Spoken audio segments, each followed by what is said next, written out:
주 예수 내 맘에 들어와 계시는.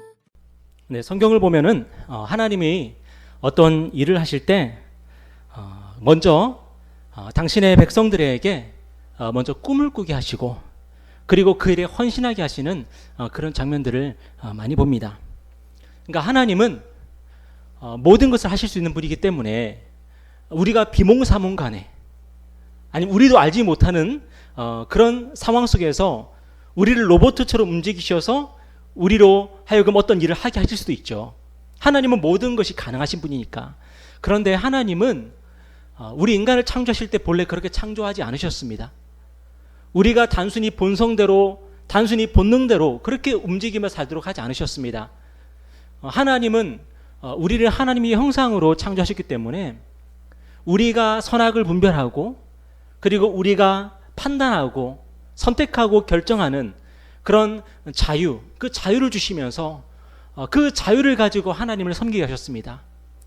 하나님께서 동일하게 오늘도 하나님의 일을 하실 때에 우리를 로봇처럼 조종하시면서 리모컨 누르면서 우리를 움직이게 하시면서 그렇게 하나님의 일을 하시는 게 아니라 하나님은 우리에게 어떤 소원함을 주시고 우리가 꿈을 꾸게 하시고 우리가 비전을 보게 하시고 그렇게 하셔서 그 오랜 과정들을 통해서 우리가 하나님의 일을 선택하고 또 하나님의 일에 헌신하도록 그렇게 하나님이 우리를 인도해 가십니다. 성경을 보면 그런 일들이 굉장히 많이 나오고요. 특별히 우리가 기억나는 게 있다면 그 모세 이야기겠죠. 모세가 어떻게 하나님의 일에 헌신하게 됩니까? 그가 양을 치다가 떨기나무가 불이 붙었는데 타지 않는 그 모습을 보면서 그 떨기나무로 가게 되고 그 떨기나무에서 하나님을 만나고 그리고 하나님께서 그에게 꿈을 주시고 비전을 주시면서 그가 하나님의 일에 헌신하지 않습니까? 그런데 그 과정도 참 재밌는 게 뭐냐면 모세는 헌신하지 않으려고 하죠. 모세는 하나님께 순종하지 않으려고 합니다. 자꾸만 뒤로 물러섭니다. 그런데 하나님께서 모세의 마음 가운데 하나님을 믿을 수 있도록 설득하시고 모세가 확신하게 하시고 모세가 선택하게 하셔서 모세의 그 의지를 가지고 모세의 자유를 가지고 하나님을 선택하고 하나님께 순종하기로 결단하는 가운데 하나님의 일에 헌신하지 않습니까? 하나님은 오늘도 저와 여러분을 그렇게 인도하시고 그렇게 부르신다는 겁니다. 우리가 아브라함의 이야기, 이삭의 이야기, 야곱의 이야기를 보면은 바로 그런 이야기들이에요. 하나님께서 그들에게 꿈을 주시고 그리고 그들이 그 꿈을 좇아서 그렇게 하나님을 따르고 하나님께 순종하면서 한 걸음 한 걸음 나아가는 바로 그런 이야기들이에요. 그리고 오늘 본문에 나오는 요셉의 이야기도 마찬가지입니다. 오늘 저와 여러분이 하나님과 바른 관계를 맺고 있는가 어떻게 하면 알 수 있을까요? 우리가 하나님의 꿈을 꾸고 있는지를 보면 알 수 있어요. 하나님의 나라를 꿈꾸고 있는지를 보면은 저와 여러분이 하나님과 바른 관계를 맺고 있는지를 알 수 있어요. 만약에 오늘 저와 여러분이 하나님의 일이 아니라 하나님 나라의 일이 아니라 이 땅의 일들, 이 세상의 일들만 생각하며 산다면 과연 우리는 지금 하나님과 바른 관계, 바른 교제를 맺고 있다고 할 수 있겠습니까? 내가 오늘 돈을 얼마 벌었는지, 내가 오늘 공부를 얼마만큼 했는지, 내가 어떤 일을 함에 있어서 지금 그 일이 잘 되고 있는지 못 되고 있는지 하루 종일 그 생각만 하고 있었다면 과연 우리가 하나님과 바른 관계를 지금 맺고 있다고 할 수 있겠습니까? 감사하게도 그래도 우리에게는 아주 짧은 시간 동안 오늘의 양식을 하면서 말씀 묵상하고 또 신앙의 토대를 또 복습하면서 시험 준비를 하면서 그래도 하루 중에 얼마간은 하나님을 생각하고 하나님의 나라를 꿈꿔볼 수 있는 그런 시간들이 있지 않습니까? 그런데 그것만 갖고 되는 건 아니죠. 우리의 마음과 우리의 생각 속에서 정말 하나님의 일들을 생각하고 하나님의 나라를 꿈꾸는 그런 시간들이 풍성하기를 주님의 이름으로 축원합니다. 우리가 왜 하나님의 일을 생각하고 하나님의 나라를 꿈꾸는 게 우리의 삶이 되어야 되고 우리 인생이 되어야 되냐면 바로 저와 여러분은 하나님의 백성이기 때문에 그렇습니다. 저와 여러분은 하나님의 자녀들이기 때문에 그렇습니다. 우리는 하나님이 당신의 목적을 위해서 선택하신 하나님의 종들이기 때문에 그렇습니다. 제가 정말 싫어하는 말 중에 하나가 목사만을 주의 종이라고 부르는 거 되게 싫거든요, 저는.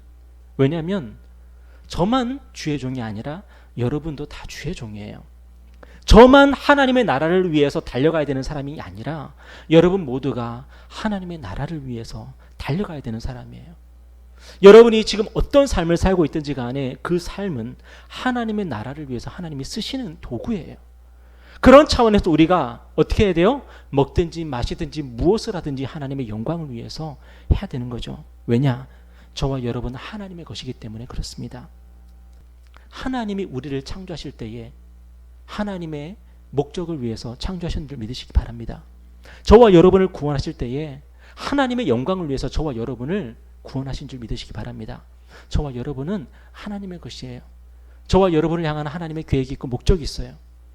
아침에 일어나면은 하나님, 오늘도 저는 하나님의 것입니다. 하나님 저를 사용해 주십시오. 오늘도 하나님께 쓰임받기를 원합니다. 제 눈짓 하나도, 저의 목소리 하나도, 저의 손짓 발짓 이 모든 것들이 하나님을 기쁘시게 하는 도구가 되기를 원합니다. 그렇게 기도할 수 있는 그런 저와 여러분 되었으면 좋겠습니다. 우리가 능력이 대단해서 하나님의 꿈을 꾸고 하나님의 일에 헌신하는 게 아닙니다. 우리가 아무리 적은 능력을 가지고 있어도요, 아무리 아무것도 아닌 인생이라 할지라도요, 하나님이 우리의 주인이기 때문에 우리는 마땅히 하나님을 위해서 헌신하며 살아야 됩니다. 5달란트 받은 사람 물론 하나님께 헌신해야 되겠죠. 2달란트 받은 사람 물론 하나님께 헌신해야 되겠죠. 그렇다면 1달란트 받은 사람은 헌신하지 않아도 되는 것입니까? 하나님은 우리의 능력이 크고 적고의 문제가 아니라 우리가 어떠한 능력을 가지고 있든지 간에, 우리가 어떠한 은사를 가지고 있든지 간에 그 모든 것으로 하나님을 섬기기를 요구하시는 것입니다. 여러분 하나님을 믿으십니까? 하나님을 믿으십니까? 하나님을 믿으신다면 먼저 하나님의 나라와 하나님의 의를 구하면 다른 모든 것들을 더해 주시겠다고 하는 이 약속의 말씀도 믿으시기를 주님의 이름으로 축원합니다. 요즘 우리 사회를 보면 부동산을 가지고 있는 사람을 우대하고 부동산을 가지고 있지 않은 사람은 별것 아닌 것처럼 그렇게 나누는 그런 풍조들을 보게 됩니다. 자기 집을 소유하고 있는 사람과 아닌 사람으로 나누는 그런 풍조를 보게 됩니다. 내 집을 소유하고 있으면 나는 그래도 성공한 사람, 내 집을 소유하고 있지 않으면 나는 실패한 사람, 그렇게 생각하는 그런 풍조들을 보게 됩니다. 그런데 하나님의 백성들은 그런 기준을 거부하는 줄 믿으시길 바랍니다. 하나님의 백성은 오직 딱 하나입니다. 내가 하나님의 나라를 가졌는가? 내가 하나님의 나라에 들어가는가? 이것이 바로 하나님의 백성들이 나의 성공과 실패를 판단하는 유일한 기준인 줄 믿으시기를 바랍니다. 믿음은 내가 교회를 열심히 다녔더니 집이 한 채, 두 채, 세 채로 늘어났어, 이렇게 자랑하는 게 아닙니다. 세상 사람들이 자랑하는 것하고 똑같은 것을 자랑하면서 어떻게 그것을 믿음이라고 하겠습니까? 믿음은 내가 하나님의 백성이 되었고 하나님의 나라를 소유하게 되었다는 그 사실을 자랑하는 것, 그게 믿음인 거죠. 믿음은 내가 하나님의 나라를 소유했다는 이 사실 때문에 기뻐하는 것, 그게 믿음이죠.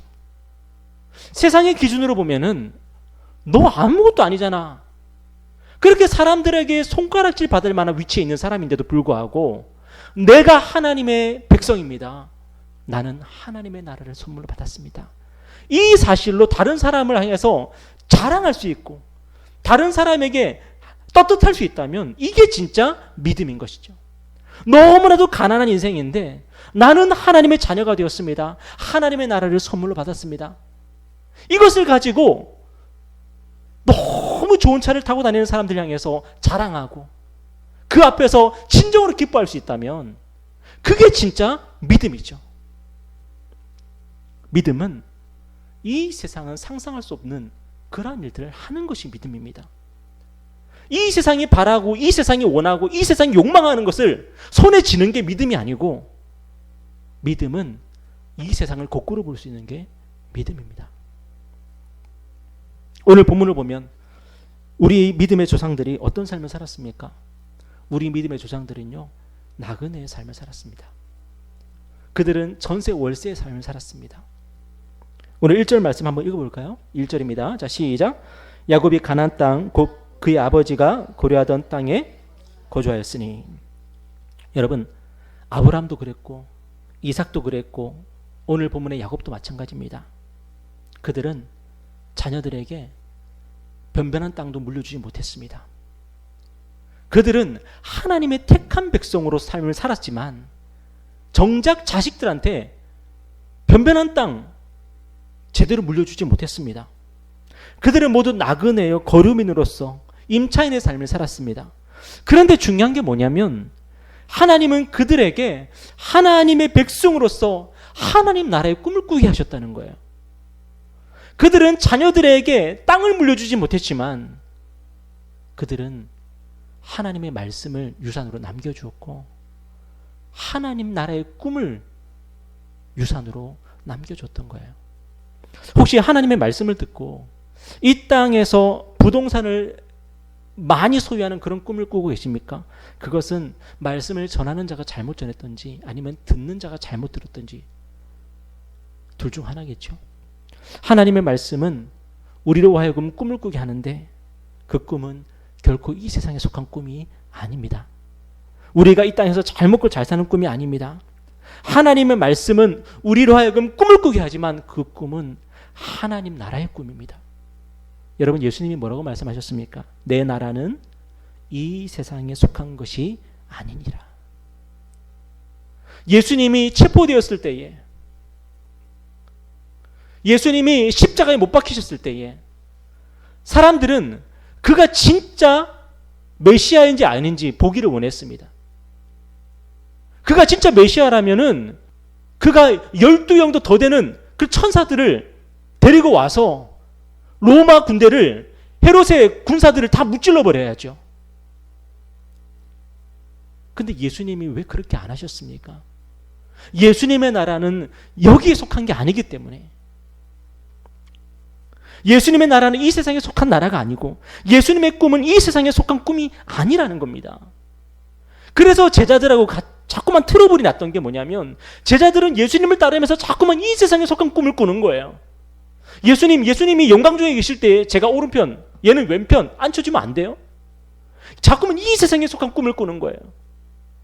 그런데 예수님의 꿈은 하나님 나라가 열리는 꿈이고 예수님의 나라는 하나님의 나라인데 제자들은 그것을 이해를 못했던 거예요. 그런데 오늘 저와 여러분도 우리의 마음속에 자주 그런 생각이 들지 않습니까? 이 세상의 영광이 자꾸만 좋아지고 이 세상의 나라가 조금이라도 내 것이 되었으면 좋겠다는 그런 생각을 하면서 우리는 살지 않습니까?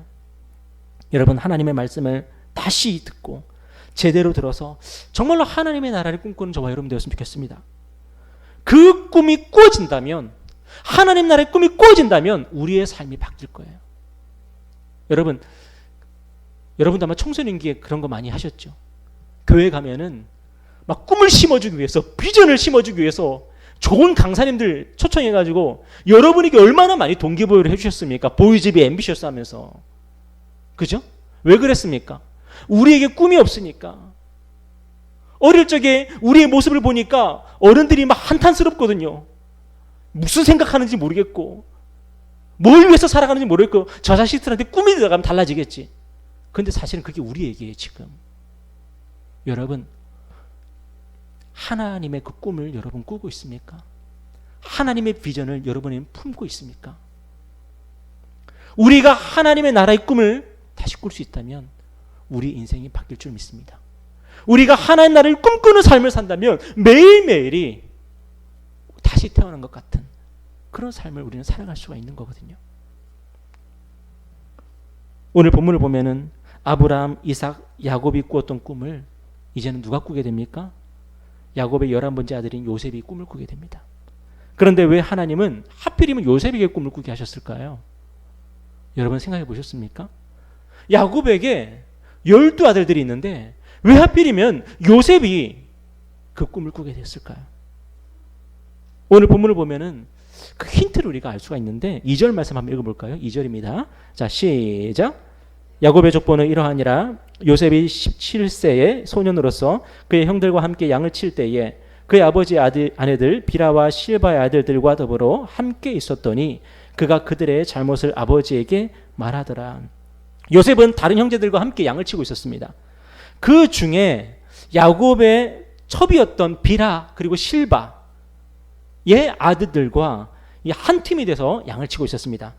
그런데 이 빌하하고 이 실바의 아들들은 행실이 좋지 못했던 것 같아요.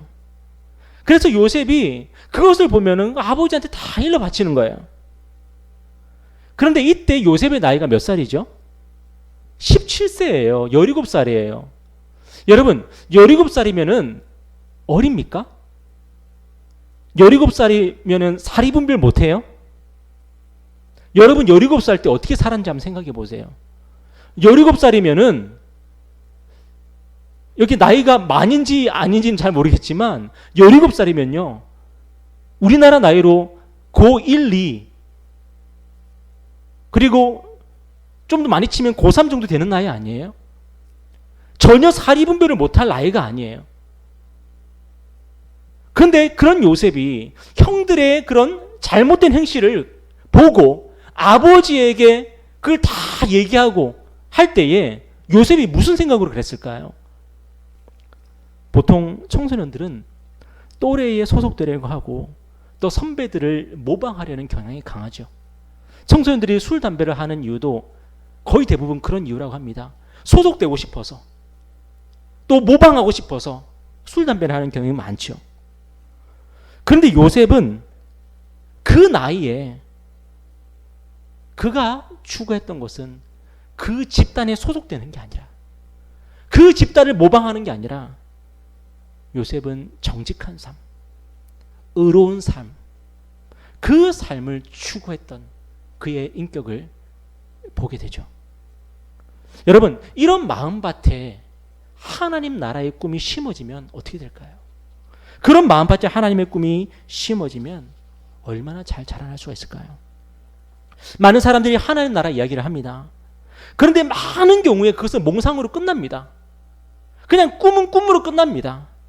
왜냐? 하나님의 나라가 우리에게 요구하는 대가를 지불하려고 하지 않으니까 그걸로 끝나버리는 거예요. 젊었을 때 신앙생활 열심히 합니다. 뭐 단기 선교도 가고 봉사도 열심히 하고 열심히 헌신합니다.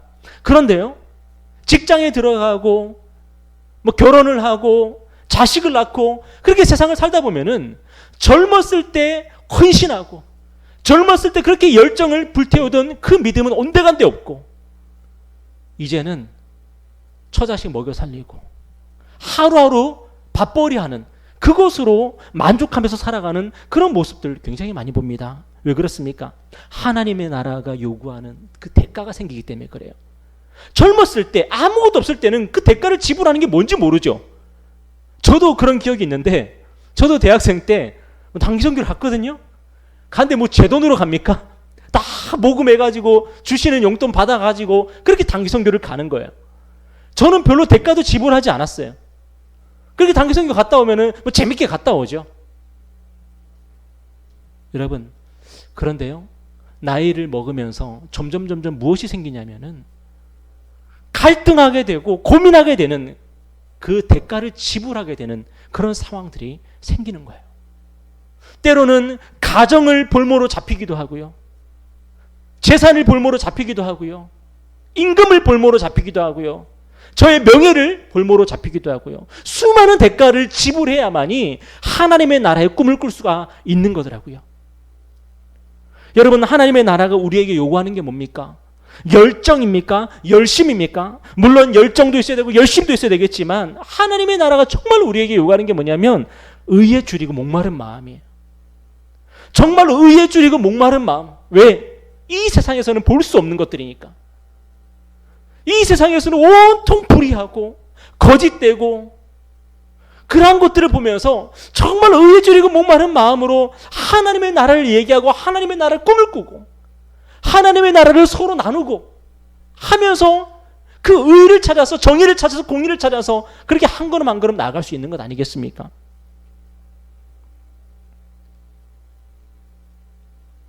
중국에 있는 그 대한민국 임시정부를 견학 갔다 온 사람들이 하는 말이 있었어요. 그게 뭐냐면 그 임시정부 청사를 방문해 보면은 눈물이 나서 견딜 수가 없대요. 왜냐? 너무 너무 가난하다. 그 임시정부의 그 사람들이 나름 우리로 생각하면 되게 높은 사람인 것 같잖아요. 근데 그들이 임시정부를 유지하기 위해서, 운영하기 위해서 얼마나 가난하게 배를 골아가면서 그들이 헌신했는지 그 장면을 보면서 이렇게 눈물이 그렇게 난다 그러더라고요. 그 가난 때문에. 여러분, 그 시대에 나라의 독립, 나라의 해방을 위해서 싸우려면은 그 가난이라고 하는 걸 감수하지 않으면은 할 수가 없었어요. 결국에는 수많은 사람들이 그 가난을 받아들일 수 없어서, 가난을 이겨낼 수 없어서 결국 현실에 안주하게 되고 일제에 굴복하게 되고 그런 일들이 있었지 않습니까? 여러분, 하나님의 나라를 위해서 하나님이 우리에게 의에 줄이고 목마른 영혼, 그 마음을 우리에게 요구하시는데 우리가 살다 보면 어떻습니까? 현실에서 가난하고 고난이 오고 어려움이 닥치고 하면은 하나님의 나라고 뭐고 지금 잘 먹고 잘 살고 싶다는 그런 마음들이 우리 안에 엄습해 오는 거예요. 요셉이요, 형들의 불의를 아버지에게 고했습니다. 그때 요셉은 형들에게 미움을 당해요. 여러분 같으면은 그렇게 살고 싶겠어요? 형들이 막 미워하는 거 알면서도 그들이 잘못하는 일들을 갖다가 아버지한테 얘기하면서 그렇게 여러분 같으면 살 수 있겠어요? 형들과 같이 잘못하는 게 편하죠. 형들과 같이 그 불의한 일들에 가담하는 게 훨씬 편하죠. 그리고 나중에 혹시라도 아버지한테 들키면은 저 형이 형 때문에 어쩔 수 없었어요 라고 얘기하면 되잖아요. 막내니까. 근데 요셉은 그런 삶을 거절했던 거예요. 5절 한번 읽어볼까요? 5절. 자, 시작. 요셉이 꿈을 꾸고 자기 형들에게 말하매 그들이 그를 더욱 미워하더라. 그런 요셉이 이제는 하나님이 주시는 꿈을 꾸게 됩니다. 그러니까 형들이 어떻게 했다고요? 요셉을 더욱 미워하게 되었다고요. 그 전에도 미워했죠. 왜? 우리가 무슨 짓 하는지를 아버지한테 다 얘기하니까. 그 전에도 너무 미웠는데 요셉을 볼 때마다 어찌나 마음이 불편한지. 요셉은 눈에 가시 같은 그런 존재 아니에요? 그런데 이제 요셉이 하나님의 꿈을 꾸기 시작하고 그 꿈 이야기를 하니까 더 미워지는 거예요. 더. 이게 뭐냐? 이게 하나님 나라의 꿈이에요. 하나님 나라의 꿈을 꾼다는 것은 사람들한테 환영받는 인생을 살게 되는 것이 아니라 그날부터 미움을 받고 그날부터 고난을 당하는 거예요. 그래도 요셉은요, 어떤 사람들 속에 있었어요? 그래도 하나님의 언약 백성 가운데 있었다고요. 그래도 자기 형들도 다 할례받은 언약 백성이고 다 언약 백성들 속에서도 하나님의 꿈 이야기를 하면은, 그리고 하나님이 정말 기뻐하시는 그런 이야기를 하면은 미움을 받는데, 여러분 이 세상 속에서 하나님 나라 이야기하고 하나님의 꿈을 꾸는 사람은 얼마나 혹독한 고난을 감당해야 되겠습니까? 그런데 하나님이 그 하나님 나라의 꿈을 꿀 사람들을 찾으시는 거예요. 하나님 나라의 꿈을 누가 꿀까? 누가 꿔줄까? 대한민국 임시정부에서 그렇게 배고파하면서 가난 속에서 그것을 견뎌가면서 일제에 항거했던 그 사람들처럼 정말 하나님의 나라를 위해서 헌신하고 하나님의 나라를 위해서 배를 고를 수 있고 하나님의 나라를 위해서 삭바느질 할 수 있고 하나님의 나라를 위해서 그렇게 견뎌줄 수 있는 그런 하나님의 백성들을 하나님께서 찾으시는 거예요. 모난 돌이 정 맞는다는 말이 있지 않습니까? 그래서 뭐가 안 나야 돼요. 그죠? 뭐가 안 나야 돼요. 그런데 요셉은 하나님의 나라를 위해서 모난 돌로 선택받았어요. 아니 이게 둥글둥글하면 좋잖아요. 둥글둥글하면 그냥 물에 물 탄 듯 술에 술 탄 듯 그렇게 살면 좋잖아요. 근데 요셉은 그렇게 살지 않았다고요. 하나님이 그 사람을 하나님의 꿈을 꾸는 자로 선택하시는 거예요. 오늘 저와 여러분이 하나님의 백성입니까? 저와 여러분이 하나님 백성이라면은 도대체 왜 우리가 하나님의 백성입니까? 하나님 나라의 꿈을 꾸라고 하나님 백성 된 거예요. 이 세상 속에서 하나님을 아버지라고 부르고 이 세상 속에서 예수 그리스도를 나의 주님이라고 부르고 이 세상에서 어떤 일을 할 때에 이것이 나의 사명이라고 외치고 그렇게 하나님의 나라의 백성으로서 이 세상을 살아가라고 우리를 하나님의 백성으로 불러주신 거예요. 오늘 저와 여러분에게 하나님의 나라를 정말로 사모하고 소망하는 마음들이 회복되기를 바랍니다. 그리고 정말로 의에 줄이고 목마른 그런 마음이 다시 회복되기를 원합니다. 만약에 하나님이 저와 여러분을 모난 돌로 부르셨다면, 그래서 이 세상에서 수없이 정을 맞아가면서 쪼개져야 된다면, 하나님이 그 일에 우리를 부르셨다면 여러분 어떻게 하실 것입니까? 예수님은 그 누구보다 탁월하게 모난돌의 삶을 사셨습니다. 예수님은 이 땅에서 수없는 유혹과 박해와 고난을 당하셨습니다. 왜냐? 하나님의 나라의 꿈을 꾸셨거든요. 우리가 주일에 마가복음의 말씀을 같이 나누고 있지 않습니까? 아니, 성전에 들어가서 성전의 질서와 성전의 제도와 성전의 권위에 그냥 순종하고 거길 따라서 그냥 부드럽게 그냥 그렇게 하셨으면 얼마나 좋았겠어요. 대제사장이 하지 말라 그러면 안 하고, 대제사장이 이거 원한다 그러면 같이 해주고, 그렇게 분위기 맞춰줬으면은 우리 예수님 박해 안 당하잖아요. 고난 안 당하잖아요. 그런데 꼭 성전에 들어가가지고 너희들은 이 만민이 기도하는 집을 강도의 소굴로 만들었구나 하면서 그렇게 성전에서 그렇게 모난돌처럼 구시니까 막 정을 맞는 거 아닙니까? 왜? 왜냐하면 예수님은 하나님 나라를 꿈꾸셨기 때문에 그래요. 예수님이 이 땅에서 선포하신 말씀이 뭡니까? 예수님이 이 땅에서 어떤 말씀 선포하셨습니까? 하나님의 나라가 가까이 왔으니 회개하고 복음을 믿으라. 하나님의 나라가 가까이 왔으니 회개하고 복음을 믿으라. 예수님은 하나님의 나라를 꿈꾸셨고 그 하나님의 나라를 선포하셨고, 예수님이 이렇게 하나님 나라를 꿈꾸고 선포하기 위해서 무엇을 이겨내셨습니까? 마귀의 유혹과 시험을 이겨내셨어요. 여러분, 하나님의 나라를 꿈을 꾸고 하나님의 나라를 선포하는 건 그냥 되는 게 아니에요. 마귀의 유혹이 있어요. 마귀의 시험이 있어요. 예수님은 광야에서 40일 동안 아무것도 먹지 못하셨습니다. 그런 절박한 상황 속에서 마귀가 예수님을 유혹합니다. 돌로 떡을 만들어 먹어라. 성전 꼭대기에서 뛰어내리라. 그리고 나에게 경배하라. 뭐하러 고생하니? 뭐하러 굶고 있니? 편하게 살아. 모든 영광 다 줄게. 그런데 예수님은 하나님의 말씀으로 그 모든 유혹을 물리치시고 박해와 고난과 가난을 이겨내시면서 꿋꿋이 십자가의 길을 걸으셨습니다. 그리고 마지막에는 십자가에서 죽으시고 부활하셔서 저와 여러분을 하나님 나라의 백성으로 세워주시고 이 땅에서 하나님 나라를 꿈꾸면서 하나님 나라 대망하면서 하나님 나라를 준비하면서 하나님의 나라를 이 세상 속에서 선포하면서 살도록 우리를 불러주신 거잖아요. 오늘 저와 여러분의 불행이 무엇입니까? 오늘 저와 여러분의 불행은 집이 없는 것이 아니라 돈이 없는 것이 아니라 하나님의 나라의 꿈을 잃어버린 것입니다. 하나님의 나라의 꿈이 없으니까 이 땅에서 사는 것이 너무 힘든 거예요. 나중에 저도 꼭 대한민국 임시정부 청사를 가보고 싶습니다. 그들은 어떻게 배고픔을 견뎠을까? 그들은 어떻게 그 가난을 견뎠을까? 제가 예전에 도산 안창호 선생님의 그 사진을 보면은 딱 양복 빼입고 머리 딱 이렇게 가르마 타고 아주 늠름한 모습으로 그런 사진을 봤어요. 그런데 알고 봤더니 미국에서 오렌지 농장에서 일하면서 오렌지 따면서 그 떼약볕에서 오렌지 따가면서 그거 돈 벌어가 돈 모아가지고 한국에다가 그 독립운동하는데 그 보내고 그런 일 하셨더라고요.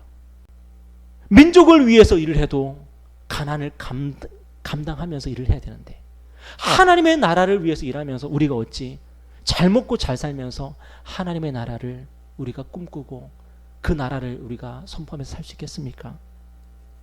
악한 마귀는 우리 안에 이 세상의 영광을 사모하는 마음을 자꾸만 주입시킵니다. 이 세상에 소속되고 싶은 마음을 자꾸만 주입시킵니다. 나도 저 모임 안에 들어가고 싶다. 나도 저 클래스 안에 들어가고 싶다. 그렇지만 예수님이 우리 안에 오시면, 예수님이 우리 안에 계시면 예수님이 우리 안에서 하나님의 꿈을 꾸게 하셔요. 예수님이 우리 안에서 하나님의 나라를 선포할 수 있는 용기를 주시고 예수님이 우리 안에서 하나님의 나라를 위해서 가난을 견딜 수 있고 배고픔을 견딜 수 있는 힘을 주시는 거예요. 갈라디아서 2장 20절 말씀 읽고 우리 마치겠습니다. 한번 다 같이 읽겠습니다. 시작. 내가 그리스도와 함께 십자가에 못 박혔나니 그런즉 이제는 내가 사는 것이 아니요 오직 내 안에 그리스도께서 사시는 것이라. 이제 내가 육체 가운데 사는 것은 나를 사랑하사 나를 위하여 자기 자신을 버리신 하나님의 아들을 믿는 믿음 안에서 사는 것이라. 여러분, 하나님 나라를 꿈꾸면서 살고 싶지 않습니까? 우리 안에서 그리스도께서 사실 때에 우리가 하나님의 나라를 꿈꾸면서 살아갈 수가 있는 거예요. 우리가 그렇게 하나님의 나라를 꿈꾸며 살기만 한다면 아까 뭐라고 말씀드렸습니까? 이 모든 것을 우리에게 더하시겠다고. 하나님이 모든 것을 우리에게 책임지시면서 우리의 삶을 돌보신다고 하나님이 약속을 하시는 것입니다. 요셉은 하나님의 꿈을 꾼 대가로 엄청난 대가를 치릅니다. 요셉이 얼마나 고난을 많이 당했는지 여러분 다 아시지 않습니까? 그런데 성경은 그런 요셉에 대해서 뭐라고 증거하고 있습니까? 하나님이 함께 하셔서 어디를 가든지 형통했다고 그렇게 말씀하는 겁니다. 하나님이 하나님 나라의 꿈을 꾸기 위해서 그 어려운 고난들을 감당하는 그 요셉과 함께 하셔서 어디를 가든지 형통한 거예요. 여러분, 감옥 속에서 형통한 게 뭡니까 도대체? 감옥 속에서 형통한 게 있습니까? 그런데 감옥 안에서도 형통이라는 단어가 아주 잘 어울리는 인생. 갑자기 종으로 끌려갖고 노예 살해하는데 거기 무슨 형통이 있어요? 그런데 노예로 살아도 형통이라는 말이 어울리는 인생. 여러분, 하나님의 꿈, 하나님 나라의 꿈 아무나 꿉니까? 아무나 못 꿉니다. 그런데 하나님이요, 그 꿈을 꾸는 사람 외면하시겠습니까? 하나님이 책임지시고 하나님이 축복하시는 거죠. 형통케 하시는 거죠. 오늘 저와 여러분 성령 충만하기를 바랍니다. 성령 충만하기를 바랍니다. 그런데 그냥 성령 충만하게 해달라고 하지 말고 하나님의 꿈을 저에게 맡겨주십시오. 하나님 나라의 꿈을 저에게 맡겨주십시오. 그리고 성령 충만하게 해주십시오. 그렇게 기도할 때에 하나님이 은혜 주실 줄 믿습니다. 그런 우리 꿈꾸는 저와 여러분 되기를 주님의 이름으로 축원합니다. 기도하겠습니다.